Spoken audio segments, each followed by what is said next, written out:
সকালবেলাই বরকে খুব বিরক্ত করছিলাম, আর বর বিরক্ত হয়ে বলল তাড়াতাড়ি আমার জন্য আদা জল করে নিয়ে আসো। তার কারণ বর চা খায় না, ওই জন্য তাকে আদা জল করে দিলাম। আর আজ করবে মা মোচার বড়া, ওই জন্য মা মোচাগুলো ছাড়াচ্ছিল। আর এদিকে আমি স্নান করে পুজো কমপ্লিট করে নিলাম, তার কারণ আজ তো ছিল শ্রাবণের দ্বিতীয় সোমবার। কি তোমরা পুজো করেছো?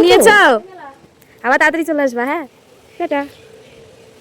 তো বর তো খেয়ে ডিউটি চলে গেল, তাই আমিও খেতে বসে পড়লাম। আর গাইস, আজকে আমাদের মেনুতে ছিল মোচার বড়া, নিরামিষ তরকারি।